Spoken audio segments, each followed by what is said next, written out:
Hi guys. All right, so those of you who work through assembly on your remote day, yes, it is tricky. Those of you who didn't work through it, well, you missed an exciting adventure and it might be a little challenging to understand some of the information that I'm going to go over today. But the goal is that you actually now create an assembly for the top part of your crate. Now, you guys know that this is my first year using Onshape.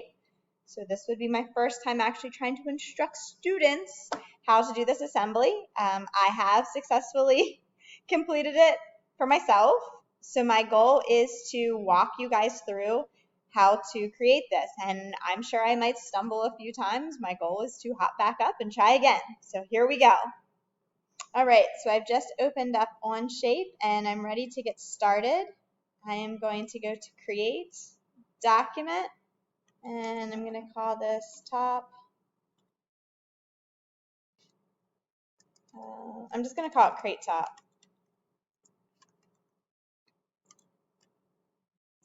And I'm going to choose OK. Now we are ready to get started. Now I found this a little interesting to start with because I need to get this. OK, so here we go. Create Assembly is where we're going to head. And there are 4 parts that we need to do our top assembly. Actually 2, but we need 2 handles and 2 top 16s. So I'm going to go to Insert.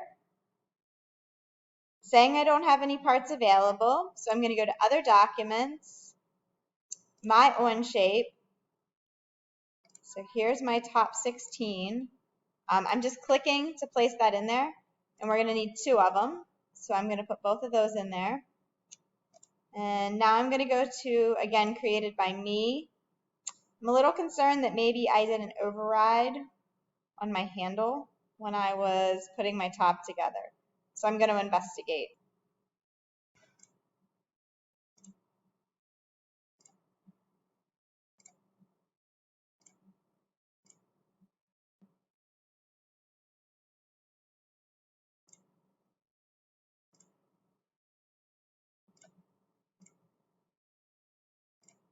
All right, so I have my parts in there. I had redone something. I thought I hadn't hit record, and I had, but that's okay. We got our parts in there. And so I have 2 handles and 2 top 16s, and now we're ready to start working. So I'm going to kind of just spread those out a little for myself so I can truly see that I have 4 parts. And I need to take one, and I need to give it a good anchor spot. So I'm going to use this tessellation and create my anchor spot right here. And this top 16, I'm going to right-click to fix it into place. So now as items are mating, so mating is what we call, like if we think about where our nails are going to go or where you would glue something together. As I'm mating the parts together, this one won't move. So I'm going to start with just a fastened mate. And the easiest way to think about this one is where a screw or a nail might go. So there's going to be several points here. This is the point that we're looking for. So that point is going to get mated with this point. And of course, this is not laid out correctly. I can turn on this axis. So I've turned it, so that's going to solve it, and I'm going to hit my check mark. Now, this isn't quite correct because the 12-inch board is almost like into the 16, which can't really happen. So I'm going to do an offset, and that offset is going to be on my z-axis. And somehow I jumped down to a second offset. Here's the one I want. I will say, as we're first learning to go through this, so I went the wrong way, so it needs to be a negative. As we're learning to walk through this, it really is a little bit of a trial and error. So now, as I rotate, we can see there's no overlap. So I'm going to take my next 16-inch board,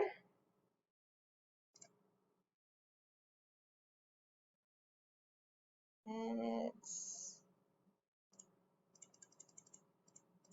I'm going to go here.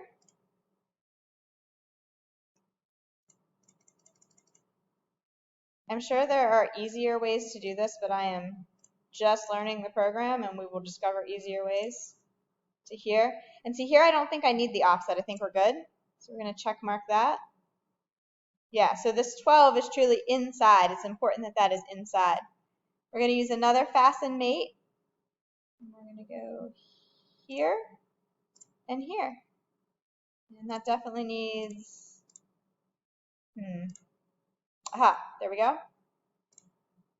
And it's now on the inside. So I hate to say that a lot of this is a little bit of guesswork, but in some cases, that's what it is. It's intelligent guesswork. Making sure you do this fixed location is really important. Making sure that these parts were to the correct size was very important to get this to work. So give it a try. Good luck. You are going to take a screenshot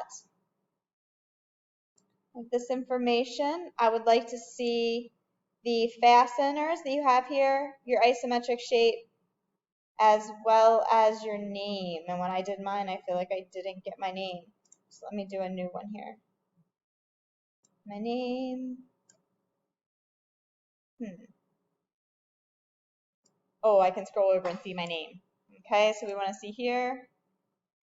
We want to see this picture. And if I scroll over, we want to see the name. So this is what I am going to copy, and this is what is going to go on my screenshot. Your screenshot's not posted in Classroom yet. I am actually going to make that file right now, and you guys will be good to go. Good luck.